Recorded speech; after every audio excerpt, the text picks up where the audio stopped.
Salve a igreja com a graça e a paz do nosso Senhor Jesus Cristo. Amém?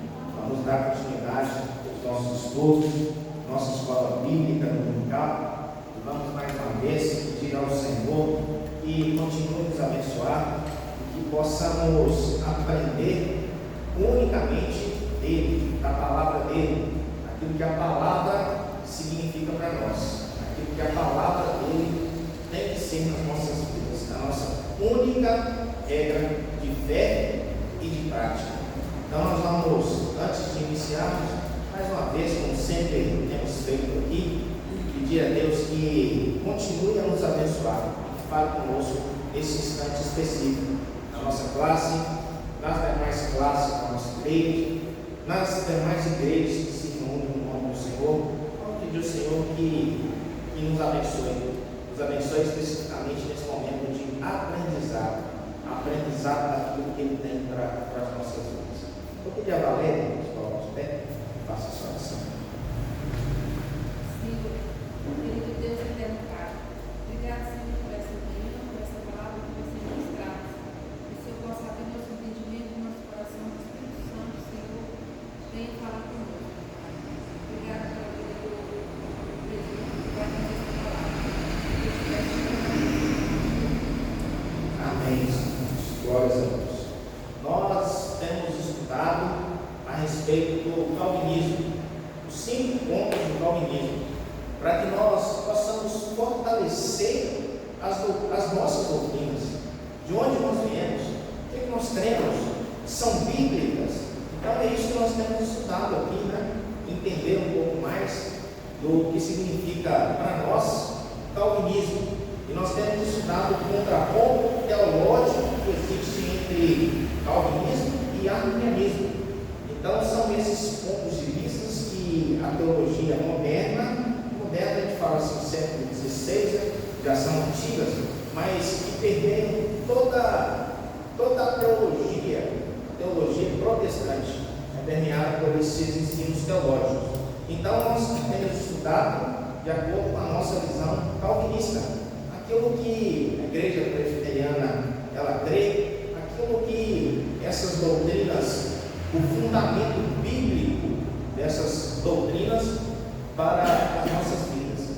E eu acho interessante que o pastor que escreveu o livro, Paulo Andradas, no final ele termina, porque assim, essa é uma estratégia muito usada pelo apóstolo Paulo, né? Ele fala da teoria e depois ele desafia a igreja a praticar, né? Não adianta nada, né? Conhecer e não praticar. A gente precisa praticar, né? A palavra de Deus é para nós regra de fé e de prática. Então é isso que nós precisamos. E no final do livro aqui, ele faz isso, né? E agora que eu sei o que é o calvinismo, agora que eu sei que eu sou um calvinista, o que isso implica para mim? O que isso significa para mim? Vamos colocar isso em prática? Talvez falte isso um pouco para nós, dentro do contexto, só mudando um pouco o foco aqui, mas dentro do contexto educacional. A gente estuda a vida inteira, passa a vida inteira estudando, né? Aí muitas vezes a gente não coloca isso, em prática, né? Fico pensando quantas noites eu passei lá estudando as formas de química, de física, né? Estudando as formas portuguesas, né? E assim, né? Aprendi pouco, né? Então a gente precisa mudar, a gente precisa focar. A gente precisa focar naquilo que é importante para nós e principalmente praticar. O maior aprendizado que tem é a prática. A gente precisa colocar em prática. Não adianta nada, o pastor Márcio aqui, ele deu um exemplo, me marcou muito esse exemplo que ele falou, né? De uma pessoa que conhecia de cor 1.600 versículos da Bíblia. Você perguntar 1.600, ele conhecia, mas a vida dele não é uma vida que condizia com a palavra. Então não adianta nada conhecer se nós não praticarmos. E isso é para nós, essa palavra é para nós. Nós, antes, mais do que ouvintes, nós precisamos ser praticantes da palavra de Deus. Isso vai mudar a nossa vida. Essa semana, só abrindo parênteses aqui, Estava vendo uns vídeos com uma menina e ela morou muito tempo na China, né? Aprendeu a falar o mandarim, né? E ela trabalha com isso, ensina mandarim. Está querendo aprender a falar mandarim, né, velho? Falei, não, né? Isso é muito para mim, viu, Ricardo? Mas assim, é interessante, né? Mas assim, algo interessante que ela falou justamente sobre isso, né? E aí perguntava para ela, você tem interesse em aprender outras línguas? Ela falou assim, até que tem, mas assim, a forma que ela tem de aprender é essa forma de imersão, né? Dentro da sociedade. Então, para ela, assim, ela falou assim, não teve dificuldade nenhuma de aprender o mandarim, né? Aprendeu lá dentro com os chineses. Então, se for aprender hoje outro idioma, né? Tem que fazer da mesma forma. Então, isso, né? O aprendizado para nós, na prática, né? A gente está lá, né? Você está precisando de comprar uma comida, tem que saber, né? Então, assim, é questão de necessidade. Então, a gente precisa trazer isso para as nossas vidas, né? Quero aprender algo, eu tenho que viver, eu tenho que praticar, né? Então, o apóstolo Paulo ele trabalha muito com essa visão, né? Essa visão da prática do Evangelho, da prática daquilo que a palavra de Deus implica. Porque senão para nós vai ser simplesmente mais um livro didático para a nossa coleção, né? Mais um livro didático para a nossa coleção e não a nossa regra de fé e de prática. Nós estudamos os 5 pontos, hoje é o último ponto, né? Estudamos sobre a depravação total do homem, estudamos sobre a eleição incondicional, estudamos sobre a expiação ilimitada, estudamos sobre a graça, né? O chamado irresistível de Deus para aqueles que são os seus eleitos, e agora nós vamos estudar sobre a perseverança, né? E assim, quando a gente fala de perseverança, nós vivemos numa era em que nós não somos perseverantes em nada. Nós não somos perseverantes em nada, né? Quantas vezes, né, a gente desiste dos nossos planos, né? Foi falado aqui, né, Gênesis 37, né? José sonhador, né? Eu gosto mais de José, né? A dificuldade que esse menino passou, né, Márcio? A dificuldade que esse menino passou, assim, talvez qualquer um de nós, não vou falar de você, vou falar de mim, né? Talvez eu tivesse desistido, me entregado na primeira dificuldade, né?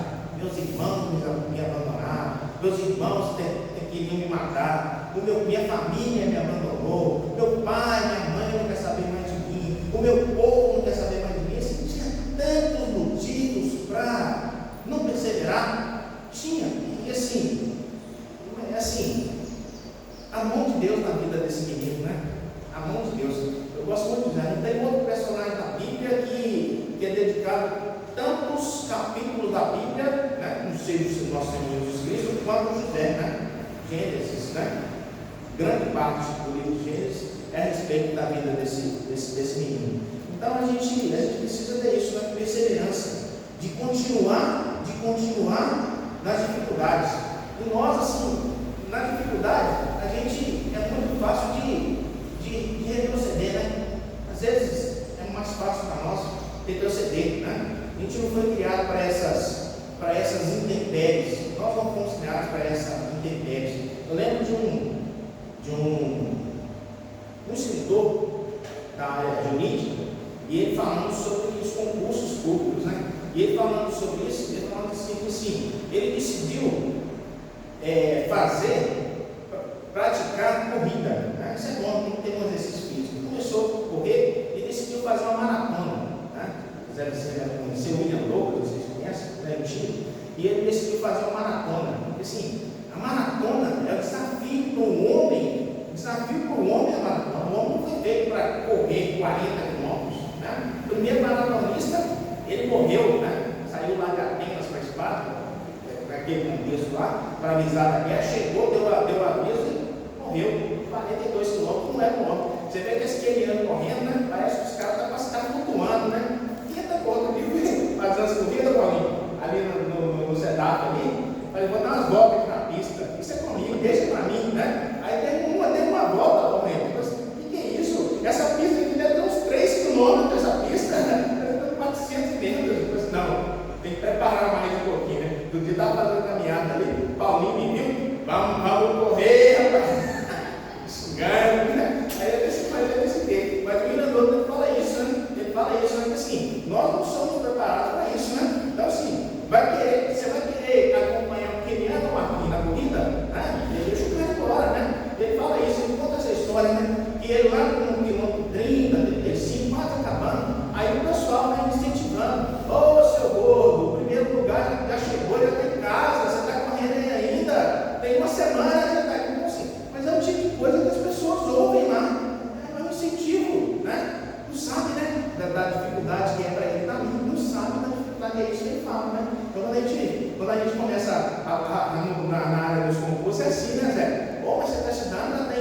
2 anos você não passou ainda? Mas o que é isso? Lá não vamos ser isso aí, não é você não.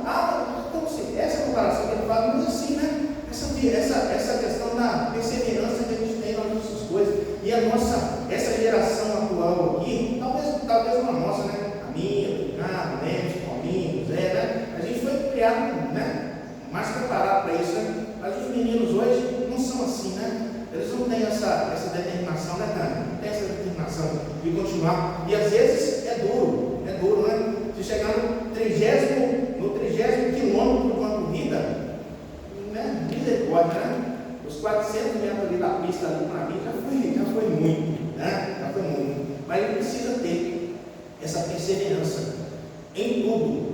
E aqui, para nós, o ensino de hoje, é isso, né? Às vezes a gente chega na igreja e fala assim, eu achei a minha igreja, achei o meu lugar, né? Achei o meu lugar. Na primeira dificuldade que tem, o pastor vai lá, chama a atenção, o presbítero, né?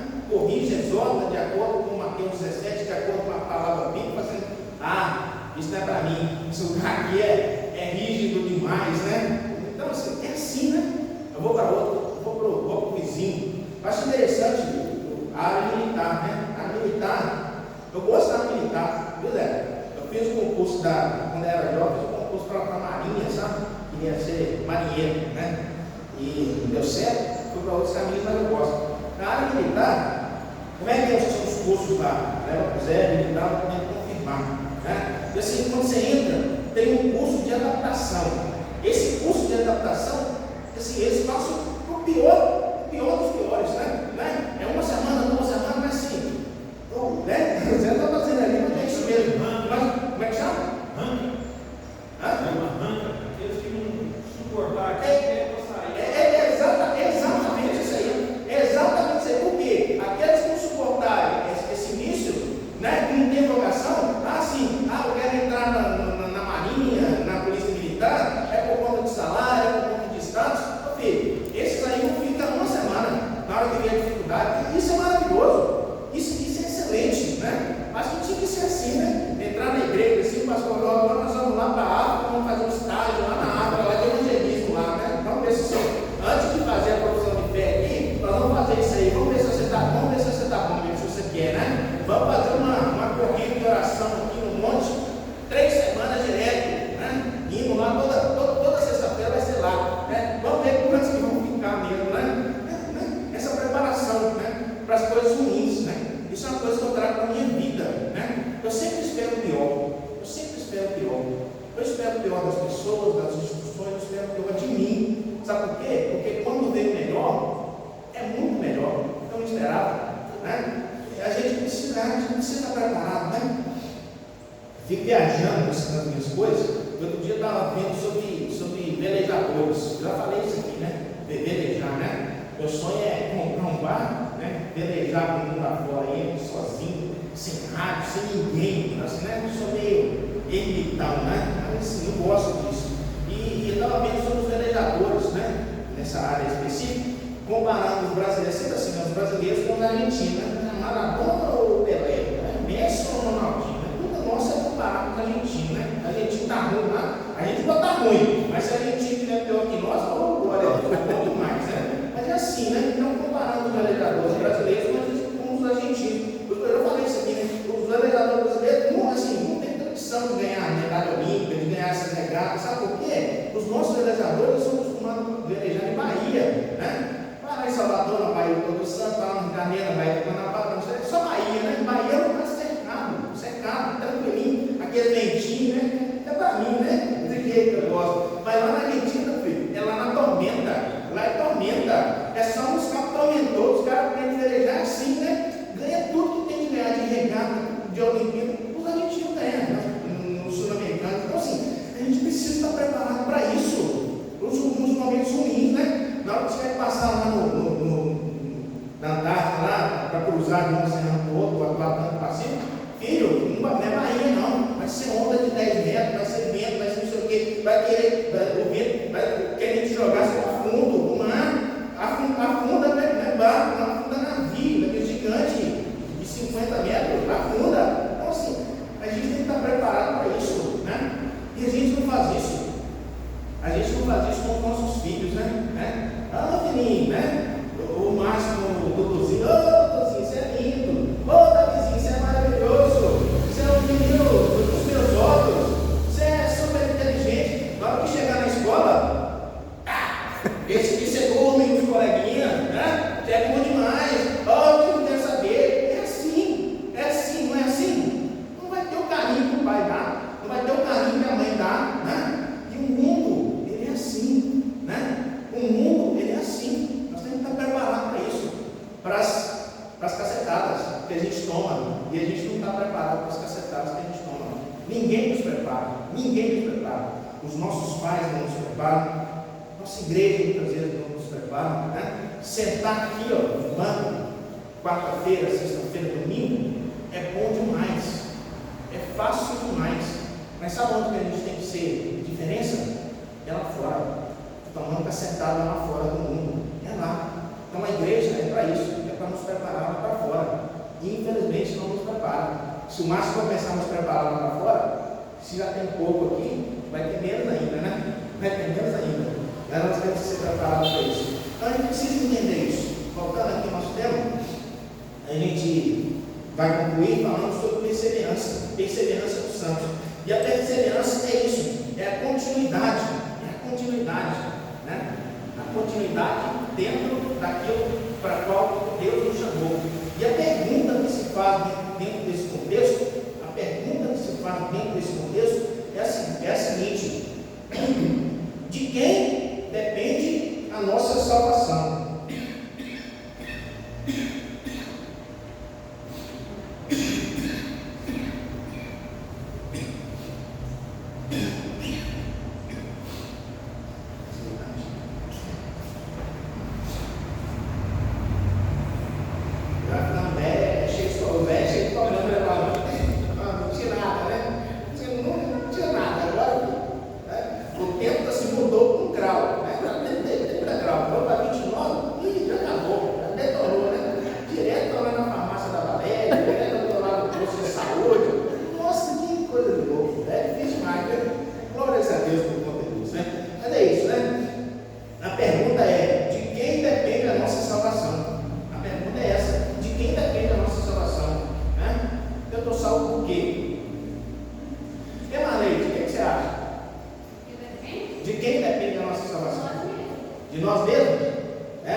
Então é assim que a palavra de Deus, ela é para nós, né? Ela é para nós. E a gente precisa entender isso, né? Não depende de nós.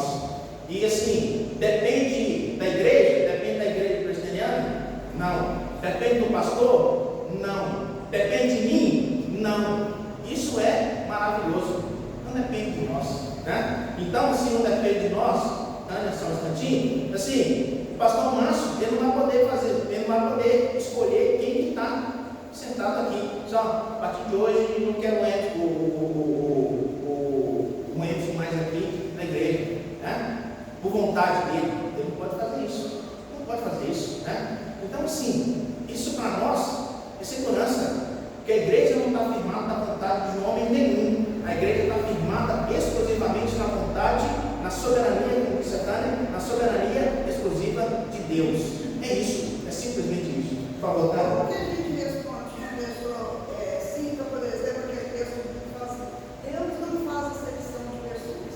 Aí a pessoa vai pegar esse texto e fala assim, Deus não faz acepção, como que ele escolhe?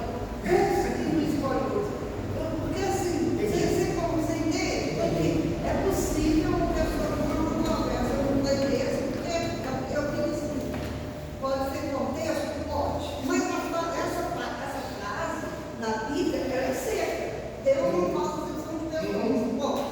Mas, Daniel, justamente é isso que a gente tem que entender, né? O Márcio está procurando um texto ali, mas assim, o pastor Paulo, Amangladas, que ele escreve esse livro, ele passou da igreja presbiteriana do Recife, ele faz isso. No final de todas as lições, nós fizemos isso aqui. As objeções em relação às doutrinas. É isso. E é isso que a gente vai ouvir lá fora. É isso que a gente vai ouvir lá fora. Aqui dentro, aqui ninguém questiona isso. Aqui nós somos reformados, nós somos calvinistas, ninguém questiona. Mas lá fora questiona. E aí, se Deus não faz exceção, como é que a gente explica então a doutrina da eleição? E aí, eu passo a ver com vocês. Eu respondo interessante. Mas você entendeu? Mas essa.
E não larguei por conta disso. Mas assim, no dia que o Senhor me chamou, né? Sabe o que eu fiz com os meus discos? Eu lembro disso até hoje. Eu doei, tinha um menino lá, né? Eu tinha que ter, fiz errado, né? Eu tinha que ter destruído. Mas tinha um amigo meu lá da CM que gostava muito. Leva os discos do Ganso, tudo para você. Mas sabe o quê? Não valia nada para mim. Não valia nada, assim, não me custou nada desprender daquilo no momento que Deus me chamou. Você entendeu? Então tem que ser assim, né? E quando Deus fala assim, a palavra de Deus, vocês não acham não pensa ali para falar, mas sem acepção de pessoas, sabe por quê? No contexto bíblico dessa questão? Porque, olha só, né? Cada um de nós, nós somos diferentes. A acepção de pessoas é isso. A Bíblia não fala de acepção de pessoas nesse sentido. Não faz diferença aquilo que eu era anteriormente, né? Aquilo que eu era anteriormente não faz diferença para Deus, né? Quando Deus resgata. Lembro quando eu fiz academia lá no começo, se todo mundo chegava na sala de aula, os professores falavam assim, eu prendi o Rony Peixoto, né? O Rony Peixoto era o chefe do Cabana ali, vocês conheceram? O Rony Peixoto era o traficante chefe do Cabana. Todo mundo que entrava prendeu o Rony, assim, coitado desse Rony Peixoto, isso é um pouco, né? Todo mundo já prendeu o Rony Peixoto. O que é isso? Todo mundo, né? Então assim, outro dia eu vi uma reportagem, infelizmente até morreu, né? Mataram ele, acho que em Santa Luzia, e assim, converteu, pastor da igreja, assim, fala assim, aquele Rony Peixoto que era o traficante, todo mundo prendeu, agora ele é crente, a nossa visão, né? Não pode, não tem como, né? E é assim que a gente age, e é assim que, sim, é essa visão que nós devemos ter, né? Reino de Deus não é para os nossos olhos, não é para os nossos olhos, é para quem Deus escolher, é para quem Deus escolher. Se Deus escolheu aqui um traficante para entrar, sentar do nosso lado aqui, é Ele que vai conviver com nós. E nós não podemos, Deus não faz isso que nós não podemos fazer, né? E se verdadeiramente se converteu, a vida dele daqui para frente vai ser igual a nossa, sem diferença e sem exceção.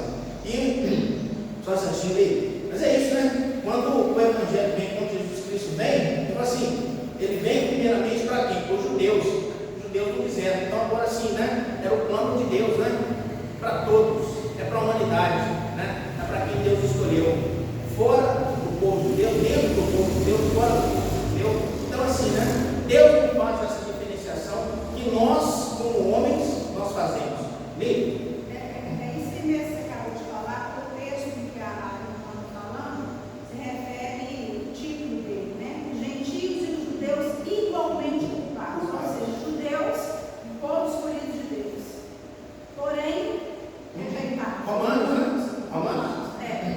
E a sequência, o versículo seguinte, irmã, que fala sobre a esse que a senhora mencionou, porque para com Deus não há acepção de pessoas. O seguinte, versículo seguinte: assim, pois, todos os que pecaram sem lei, também sem lei perecerão.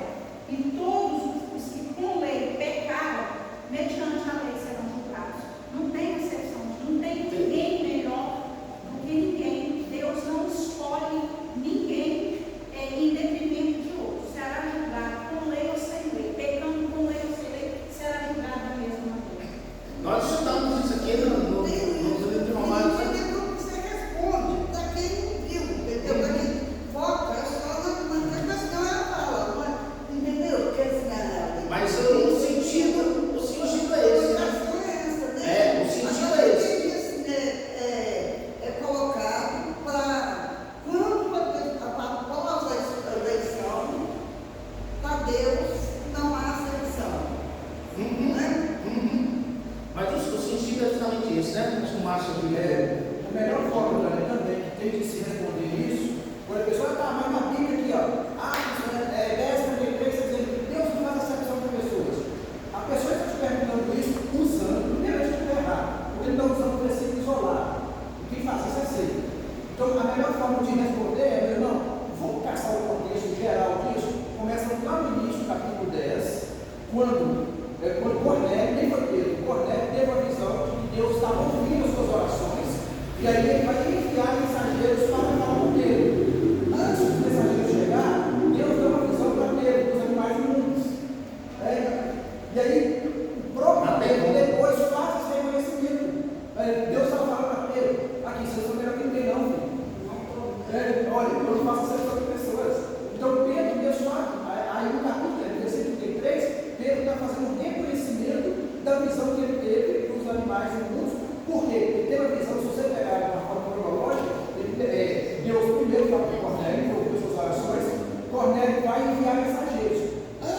mensageiros chegarem a Pedro, Pedro tem essa visão. Você pega o capítulo 10 todo, você vai ver. Pedro tem essa visão, e ele vai explicar para eles por que agora em diante tinha aquele pensamento. Não, porque Deus me mostrou isso, assim. Então, meus irmãos, olha, porque Pedro já sabia que alguns iam questionar, porque Cornélio era pode chamar de Mariana. Então, algumas pessoas iam questionar ele. Então, antes de qualquer coisa, Pedro já pode parar. Olha, filho, Deus faz a sexual persuasão. E aí entra a continuidade que a mim fez. Olha, tanto a salvação quanto a condenação. Agora, quem vai chegar aí? Aí que entra o X a questão. Nós estamos estudando aqui. Agora, quem vai chegar aí? E até o complemento que uma vez falou ali, tá? E que você falou, é verdade. Uma coisa que você tem que entender quando nós estudamos sobre isso é que fica muito claro, a soberania de Deus, ela não entra em conflito com a responsabilidade humana. Tá? Nós temos responsabilidade sim, tá? E a nossa responsabilidade não conflita com a soberania de Deus. Os dois estão juntos. Exatamente isso aí, né? O nosso texto vai terminar dessa forma, nesse ensino, né? Vai terminar dessa forma. E interessante para nós, porque assim, sabe como os judeus eles se viam? Viu, Dani? O contexto das cartas, o contexto do Evangelho, é justamente isso aí, né? Os judeus eles se viam de forma superior aos gentios, né? Quando o judeu vai fazer a oração, nós temos um exemplo bíblico do Senhor Jesus Cristo, traz exemplo, os judeus, sabe como o judeu ele ora? Glórias a Deus, ao Pai, que eu não sou igual a esse que está explicando aqui. Eu jejuo, eu dizimo, eu vou na igreja, não é isso? É assim, se via por conta das tradições, se via superior, e vem a palavra de Deus, vem Cristo falando assim, ó, né? Não é assim que é feito, não é assim, o caminho é esse, né? Então, é isso, né? É isso, o chamado de Deus, ele não identifica pela cor, ele não identifica pela nação, ele não identifica pela herança, né? O chamado de Deus é, como o Márcio disse aqui, pela soberania de Deus, exclusivamente pela soberania de Deus, né?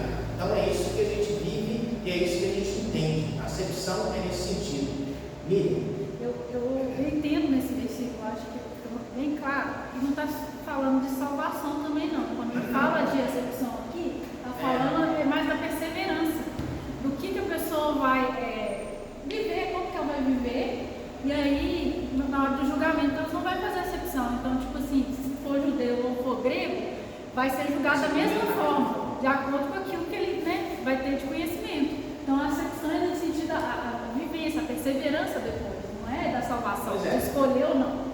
Isso, mas o que a Tânia está falando tem sentido, amigo. Sabe por quê? Porque as pessoas lá fora, elas usam nesse sentido. Mas ela usa de salvação, aí ela vai falar, mas o sentido que nós sabemos do texto é esse, né? Mas eles usam lá fora isso. Mas como é que pode, né, ter a eleição, ter o chamado de Deus, né, e isso não constituir acepção? Você entendeu? O contexto é esse. Mas é isso que nós temos que explicar. Né? A Tânia sabe disso. Você sabe disso, o Marlene sabe disso, mas assim, lá fora eles não sabem disso. E para eles não faz sentido, né? Um Deus que sim, faz diferença. Por que Marquinhos foi salvo, né? Alexandre foi salvo, e por que tem tantos outros lá fora lá que não foram salvos? Isso aí não é acepção? Né? Isso aí não é acepção? É esse o sentido. Mas ele não faz a acepção pelo chamado. Pelo chamado, pois é. Correto? Eu entendi isso, né? Basicamente, o que ele me trabalhando isso, correto? Ele não faz pelo chamado. Pois é, então, é exatamente isso, né? Mas assim, a gente vai ser questionado, como a Tânia disse, a gente vai ser questionado